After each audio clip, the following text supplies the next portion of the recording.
Good morning जोहार। मेरे YouTube channel में आप सभी का स्वागत है।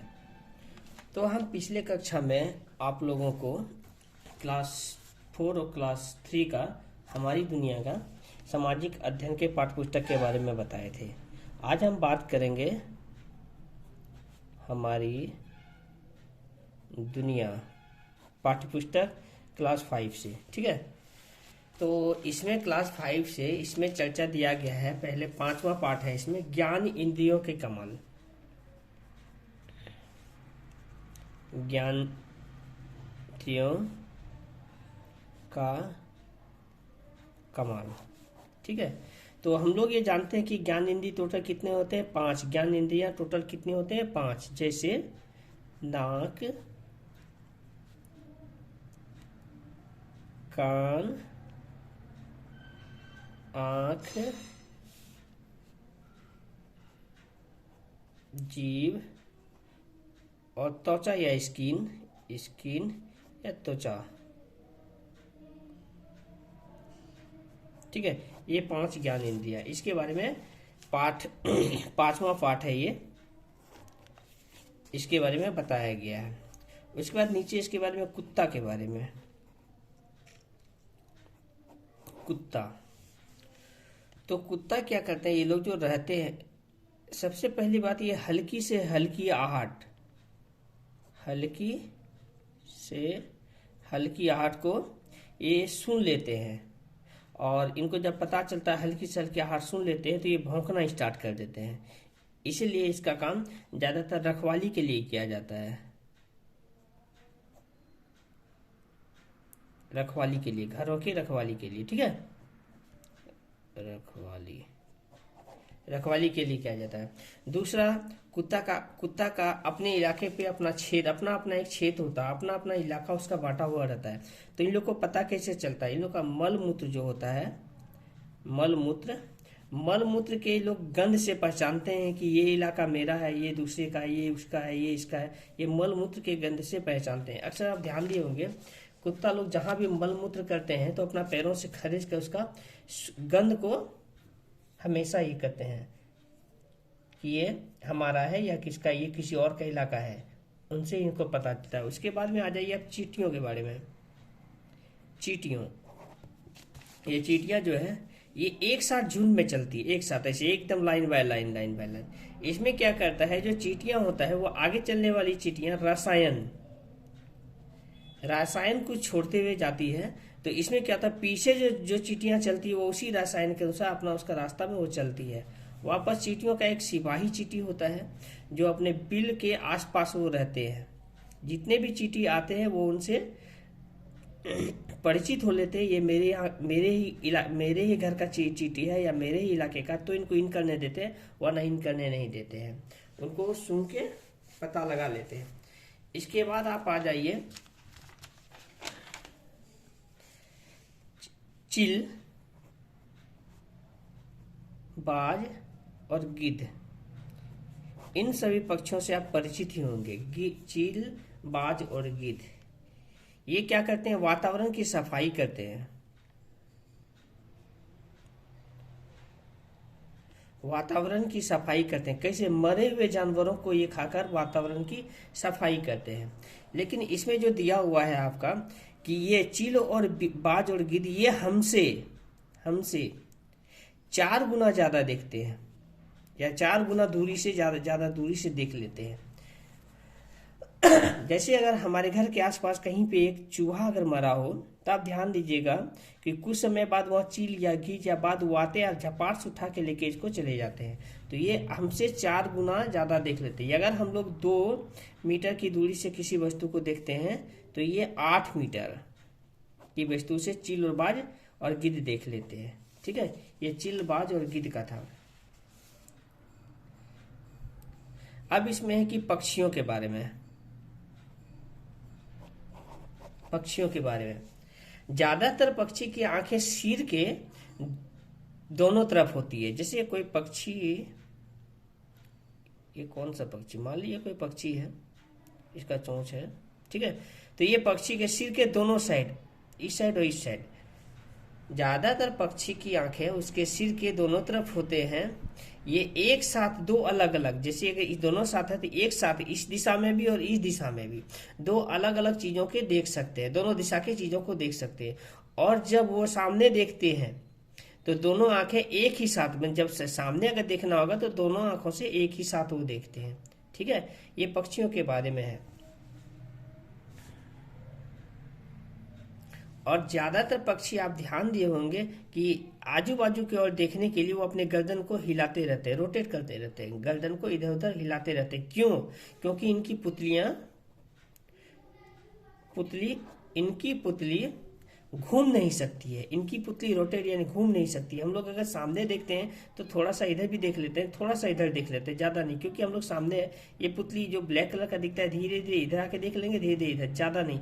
और इनका होता है कि ये पुतली एक जगह पे स्थिर रहता है, यही कारण इनको पुतली घूमता नहीं है। तो आजू बाजू देखने के लिए अपना गर्दन को ये घुमाते हैं।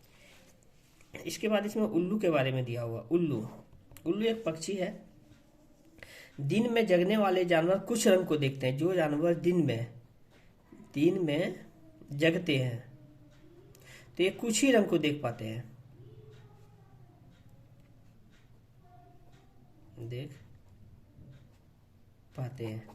ये कुछ ही रंग को देख पाते हैं। और रात में जगने वाले जानवर सभी हर चीज को सफेद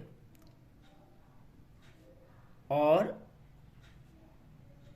काली ही दिखाई देता है। रात में जगने वाले जानवर को सभी चीज सफेद और काली दिखाई पड़ता है। रात में जगने वाला तो उल्लू है हम लोग का ना, तो इनको सभी चीज सफेद और काली दिखाई पड़ता है। इसके बाद आ जाइए एक सांप के बारे में दिया हुआ है। सांप, क्या सांप के कान होते हैं? सांप का जो हम लोग का इस तरह का कान होता है, ये सांप का कान होते हैं? तो सांप के कान नहीं होते हैं। ठीक, सांप के कान नहीं होते। वे जमीन पर होने वाले कंपन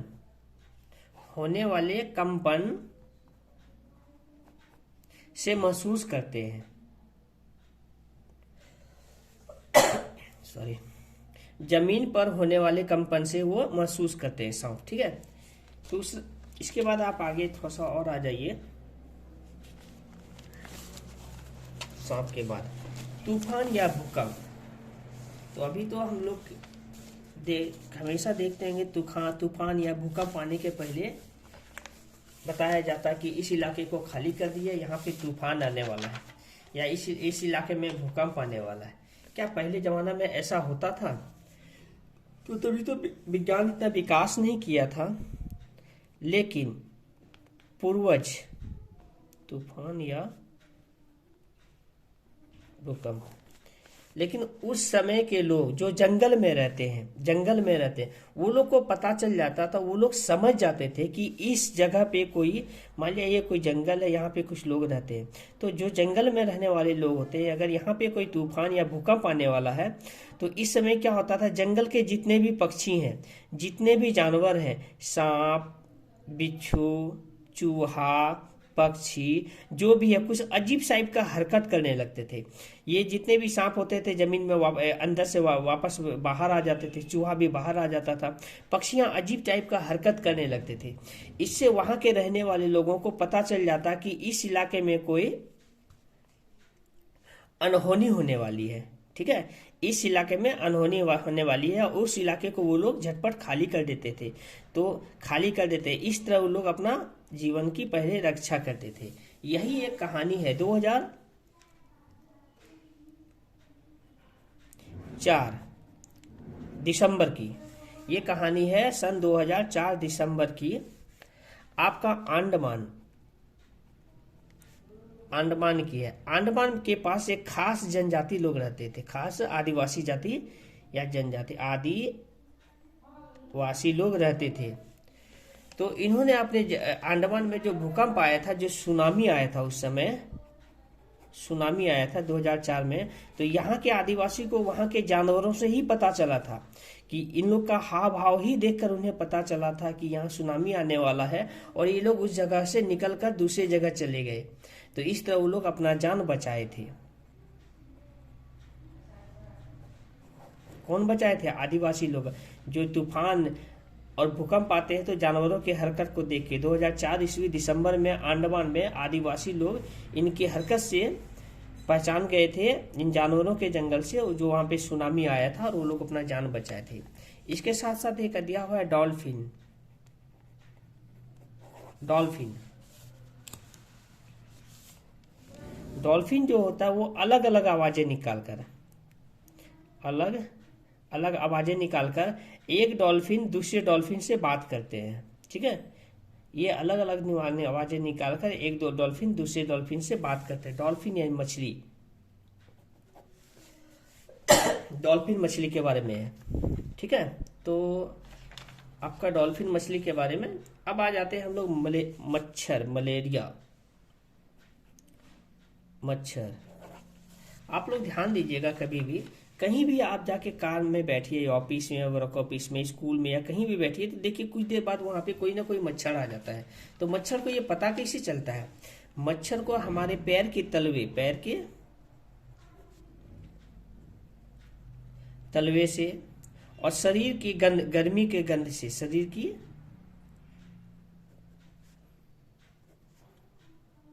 गर्मी से यह ढूंढ लेते हैं कि यहाँ पे हम लोग बैठे हैं या हम लोग यहाँ हैं। ये मच्छर के काटने से कौन सा बीमारी होता है? मच्छर के काटने से मलेरिया। जल्दीबाजी में थोड़ा सा। मलेरिया, मच्छर के काटने से मलेरिया बीमारी होता है। ये कौन सा मच्छर के काटने से? मादा एनोफ्लिस। मादा एनोफ्लिस मच्छर के काटने से मलेरिया बीमारी होता है। मलेरिया बीमारी का दवा जो होता है वो सिनकोना पेड़ की छाल से बनता है। ये सिनकोना पेड़ की छाल से बनता है मलेरिया की दवाई। पहले क्या करते थे लोग यहाँ पे, जब तक इनका दवाई नहीं बना था, तो सिनकोना के पत्ते पेड़ की छाल को उबाल कर उसके पानी को छान कर उबाल कर पानी को छान कर पीते थे, जिससे मलेरिया का वो उपचार करते थे। इसके बाद धीरे धीरे इसका एक दवा बन गया। इसी छाल से, सिनकोना के पेड़ से छाल से दवा बन गया, जो कुनेन नामक दवाई। ठीक है, कुनेन नामक दवाई बन गया। तो मलेरिया का पता जो है सबसे पहले, ये मलेरिया का पता सबसे पहले दिखाई पड़ रहा, हाँ, रोनाल्ड रॉस ने सन 1902 में, रोनाल्ड रॉस ने इसका पता लगाए थे। ठीक है, किसका? मलेरिया का। और उनको सन 1902 ईस्वी में चिकित्सा के क्षेत्र में, किस क्षेत्र में? चिकित्सा के क्षेत्र में नोबेल पुरस्कार मिला था। इनको नोबेल पुरस्कार मिला था। किनको? रोनाल्ड रॉस को। किस लिए? मलेरिया की खोज करने के लिए। किस क्षेत्र में? चिकित्सा के क्षेत्र में। कौन सा पुरस्कार? नोबेल पुरस्कार। कब? 1902 ईस्वी में। ठीक है, ये रहा मलेरिया की कहानी। इसके बाद आ जाइए आप कच्चा तेल। कच्चा तेल की कहानी है कि कच्चा तेल मिलता कहाँ है। ये जमीन के अंदर या समुद्र की गहराई में कच्चा तेल मिलता है, जो गहरे रंग के और गाढ़ा भी होता है। कच्चा तेल गहरे रंग के और गाढ़ा होता है। ये समुद्र में और समुद्र की गहराई और जमीन की गहराई, जमीन के अंदर बोलिए, समुद्र की गहराई में मिलते हैं।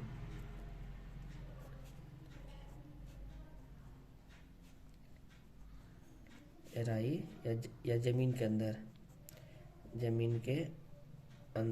ठीक है, तो ये कच्चा तेल मिलता है वहां पे। कच्चा तेल जो होता है काफी बदबूदार होता है। ये क्या होता है? बदबूदार।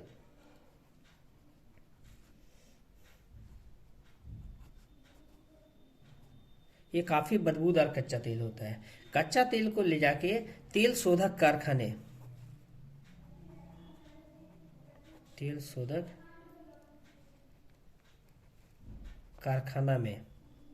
कारखाना में रिफाइन किया जाता है। क्या किया जाता है? रिफाइन किया जाता है। रिफाइन करने के बाद हमें अनेक प्रकार के तेल प्राप्त होते हैं। जैसे कच्चे तेल, पेट्रोल, डीजल, इंजन ऑयल, खाना पकाने की गैस। ठीक है, खाना पकाने की गैस, इससे मोम भी प्राप्त होता है। मोम, कोल तार व ग्रीस, प्राप्त होता है। इसका उपयोग प्लास्टिक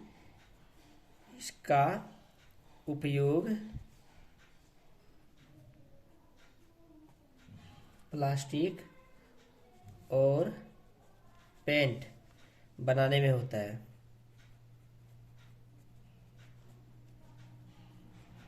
इसका उपयोग प्लास्टिक पेंट बनाने में होता है। कच्चा तेल जो होता है वो समुद्र की गहराई में या जमीन के अंदर मिलते हैं।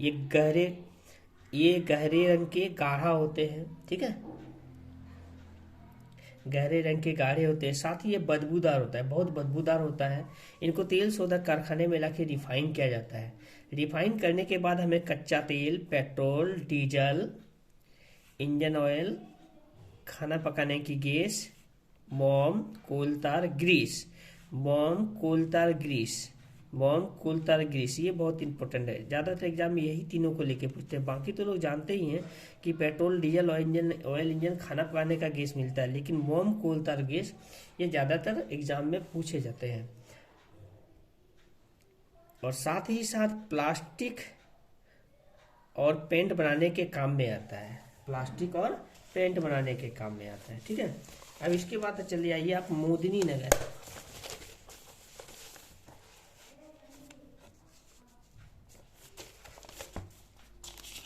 एक सेकंड,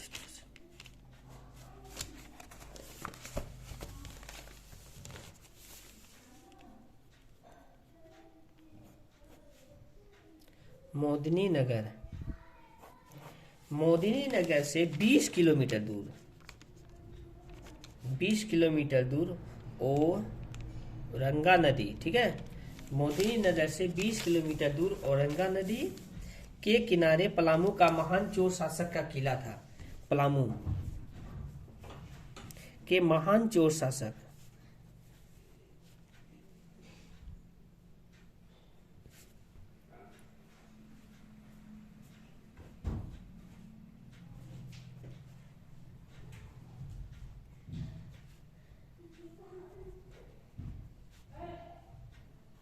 किला था। ठीक है, मोदिनी नगर से 20 किलोमीटर दूर में औरंगा नदी के किनारे पलामू के महान चोर शासक का किला था।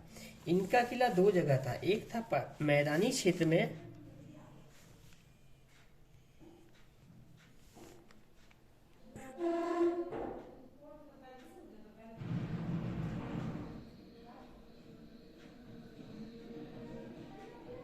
पुराना पहाड़ी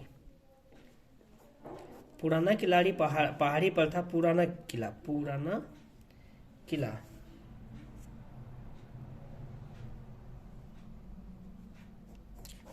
नया किला जो था मैदानी भाग में था।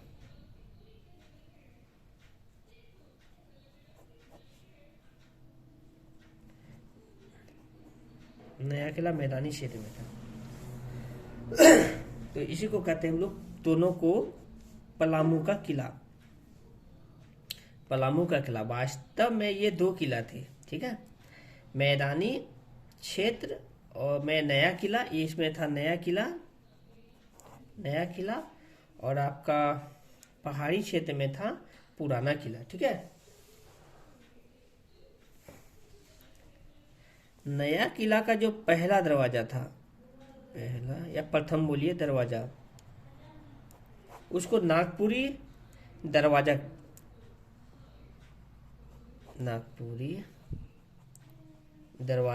भी कहते हैं। ठीक है, मैदानी क्षेत्र में जो मैदान में बना हुआ था जो नया किला है, जो पहले राजा लोग पुराना किला बनाए थे वहां पे नहीं, मैदानी क्षेत्र में जो नया किला बना है उसका पहला दरवाजा या प्रथम दरवाजा, इसको हम लोग नागपुरी दरवाजा भी बोलते हैं।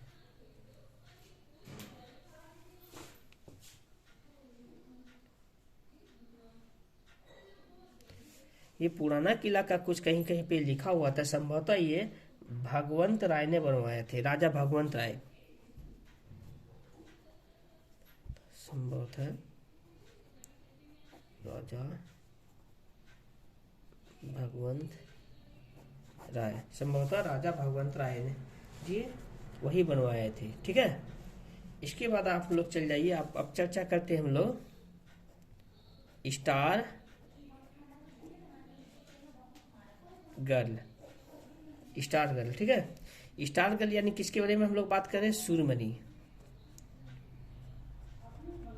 सूरमणि के बारे में।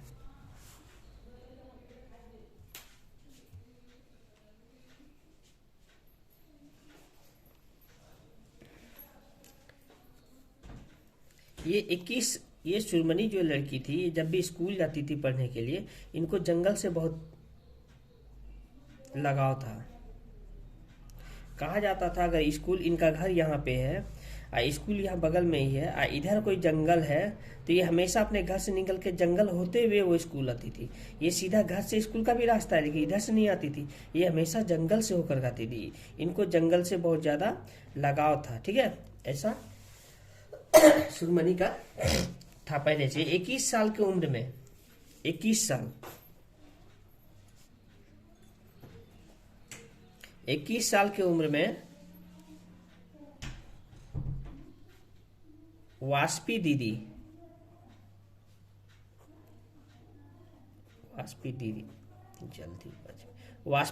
वास्पी दीदी के साथ मिलकर मदद से और लोगों की मदद से एक केंद्र बनाया था, टोंडंग। ठीक है, टोंडंग को कुड़ुक भाषा में कहा जाता है जंगल। टोंडंग का अर्थ होता है कुड़ुक भाषा। ये कुड़ुक भाषा का है, कुड़ुक भाषा का है। इसका अर्थ होता है जंगल, जंगल।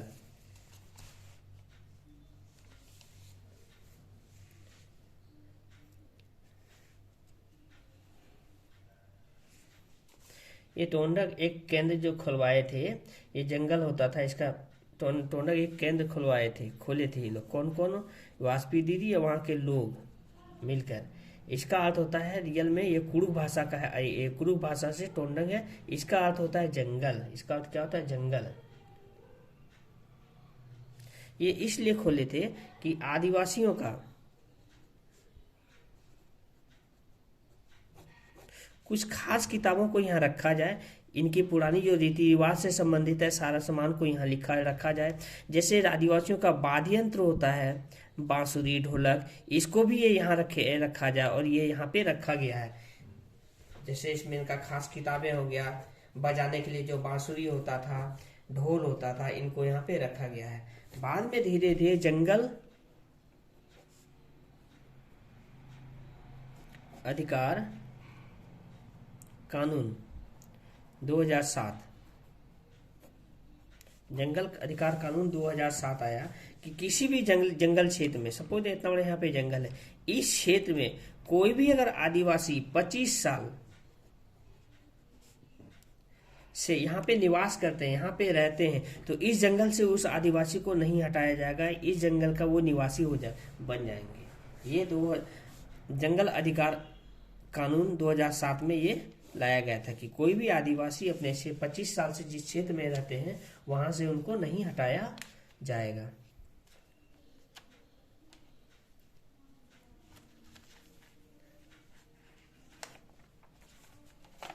उसके बाद आ जाइए आप, एक दिया हुआ है इसमें टेंट के बारे में। टेंट तो हम लोग सभी समझते हैं कि शादी ब्याह में जो घर में टेंट लगता है वो टेंट। तो टेंट का अधिकतर उपयोग घुमक्कड़, खानाबदोश और बंजारे करते थे। इनका उपयोग घुमक्कड़,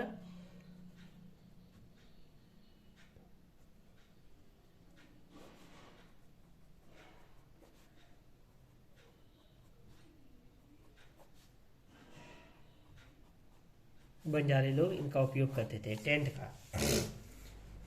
अच्छा, एक बात और बताइए आप लोग,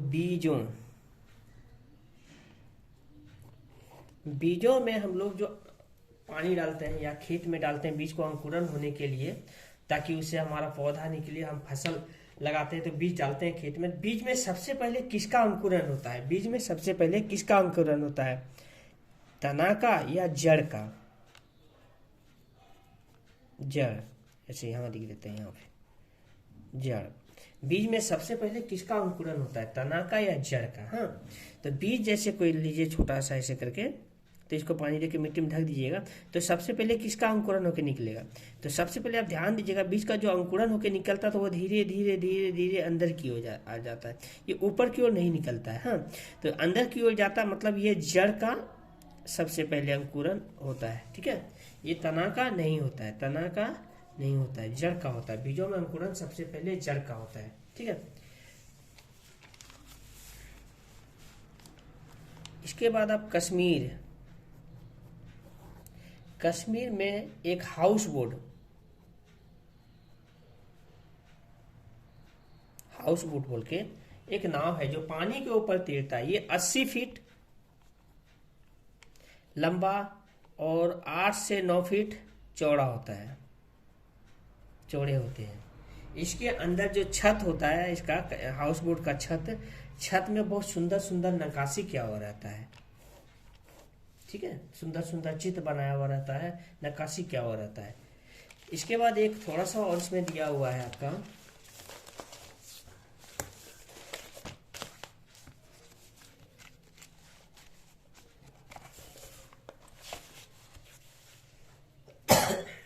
इग्लू, इग्लू।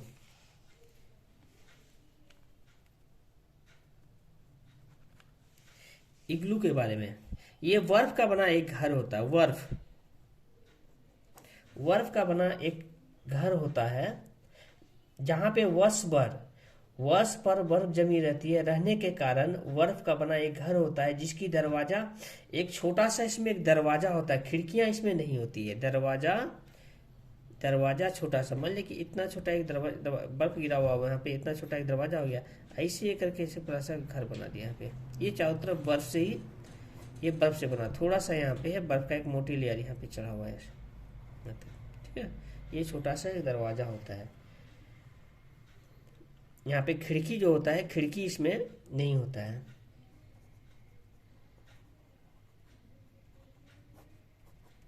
खिड़कियां नहीं होती है। यहाँ जो, जहाँ पे सालों भर बर्फ रहता है वहाँ का तापमान बहुत कम होता है, और तापमान कम होने के कारण ये बर्फ का घर जो इग्लू बोला जाता है, ये पिघलता नहीं है। तापमान कम होने के कारण ये घर कभी पिघलता नहीं है, ये हमेशा ऐसे ही रहता है। और जब ये लोग यहाँ पे अंदर घुसते हैं तो बैठ के खिसक के, जैसे कि किसी घर का दरवाजा बड़ा होता है तो खड़े खड़े घुस गए, ये इग्लू का जो दरवाजा होता है वो छोटा होता है, इसमें लोग बैठ के खिसक के घुसते हैं। जब अंदर घुसते हैं तो मनुष्य का खुद की गर्मी के कारण ये अंदर का वातावरण गर्म होता है, उनकी खुद के गर्मी के कारण अंदर का वातावरण गर्म होता है, और उनको गर्मी हमेशा लगता है, ठंडा नहीं लगता है।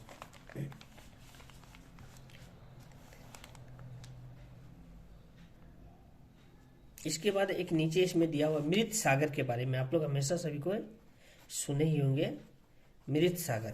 मृत सागर की कहानी यह है कि मृत सागर का जो पानी है वो 1 लीटर पानी में 300 ग्राम नमक होता है। ये इतना नमकीन होता है, नमकीन 300 ग्राम, अच्छा ये बहुत नमकीन होता है। 300 ग्राम क्या होता है, नमक, पानी 1 लीटर, नमक 300 ग्राम, ये बहुत नमकीन होता है। मृत सागर में लोग ऐसे तैरते हैं जैसे कि ऐसे लगता है जैसे यहाँ सामान से आराम से आदमी कोई लेटे हुए या बैठे हुए ऐसे तैरते हैं। मृत सागर, ये सपोज मृत सागर है तो लोग यहाँ पे आराम से लेटे हुए हैं, एकदम लेट कर आराम से बैठे हुए हैं, अंदर घुसते नहीं है, इतना नमकीन है यहाँ का। सबसे नमकीन सागर मृत सागर, 1 लीटर पानी में 300 ग्राम नमक होता है। मृत सागर में ऐसे तैर सकते हैं जैसे आराम से लेटे हुए। ठीक है, अब इसके बाद आ जाइए आप झारखंड की प्रमुख नदियां। एक सेकंड,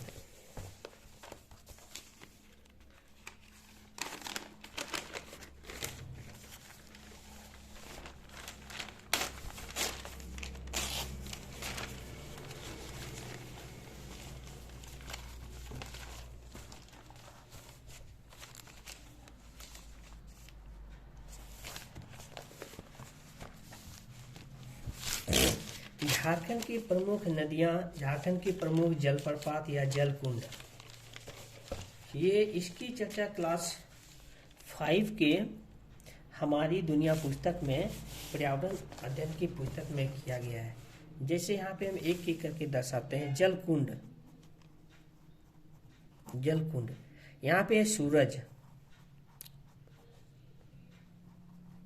कुंड, तेतुलिया, ठीक है, तथा दुआरी, काबा। ये क्लास 5 की किताब में इतना बताया गया है। सूरज कुंड, तेतुलिया, तताहा, दुआरी और काबा, ये जलकुंड यहाँ पे है। ये झारखंड का है। ये कहाँ का है? झारखंड का। अब झारखंड की जो है प्रमुख नदियां,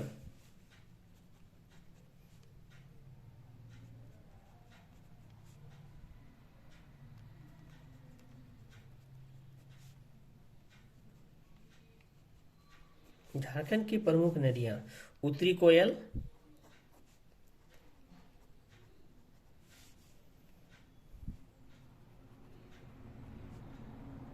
दक्षिणी कोयल,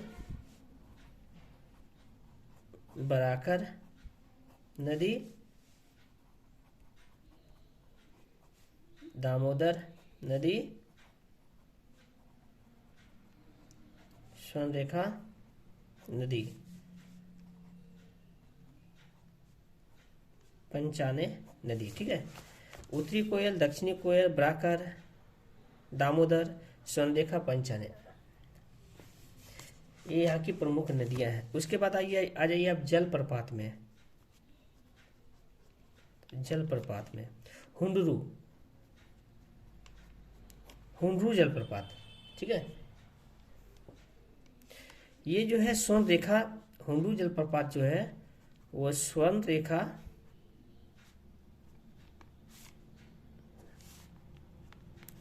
नदी पर है।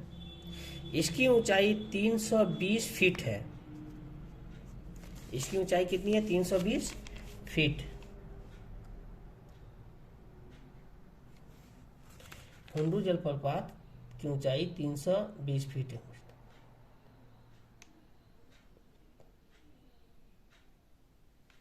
ये सबसे ऊंचा जलप्रपात है। ये सबसे ऊंचा जलप्रपात है, ठीक है। इसके बाद आ जाइए दसम फॉल।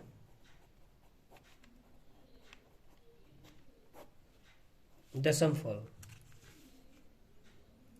दसम फॉल का होता है दा सोम। सोम, दा का अर्थ होता है पानी, पानी। फॉल का अर्थ होता है जमाव, जमाव, जमाव। इसी से इसका नाम पड़ा दसम फॉल। दा का अर्थ पानी, सोम का अर्थ जमाव, दसम फॉल, ठीक है।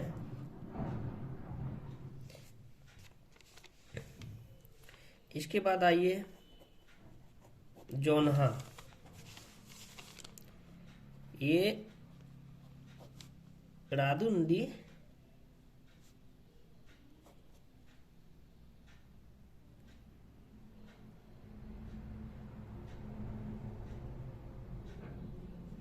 में है, राडू नदी में।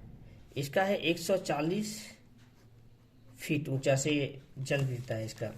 और इसका दूसरा नाम भी है, जोन्हा का दूसरा नाम है गौतम धारा, गौतम धारा, क्योंकि इसी के बगल में कहीं पे गौतम बुद्ध का मंदिर है, इसीलिए इसका नाम है गौतम धारा।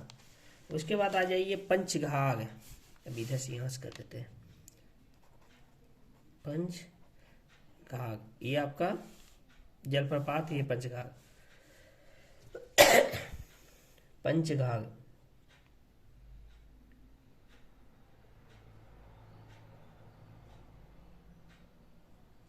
ये पंचघाघ जो जलप्रपात है, ये झरने के टूटे बनाई, जो नदी में झरना बनाया था उसी के टूटने के कारण ये पंचघाघ है बना था। उसका है हिरनी, हिरनी, ये रामगढ़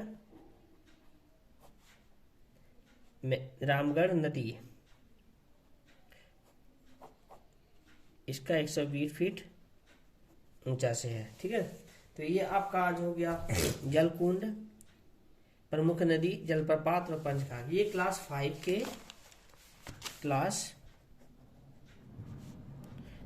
की हमारी दुनिया पुस्तक की सारांश थी। ये पुस्तक का सारांश था, क्लास 5 का हमारी दुनिया के पुस्तक का ये कुछ सारांश था। ये सब उस पुस्तक में दिया हुआ है। जैसे हमारे पहले आपका JTET में दशम फल के बारे में शायद पूछा गया था, JTET का एग्जाम में दशम फल के बारे में पूछा था। इसके साथ ही हम आज के क्लास को समाप्त करते हैं और कल पुनः क्लास 6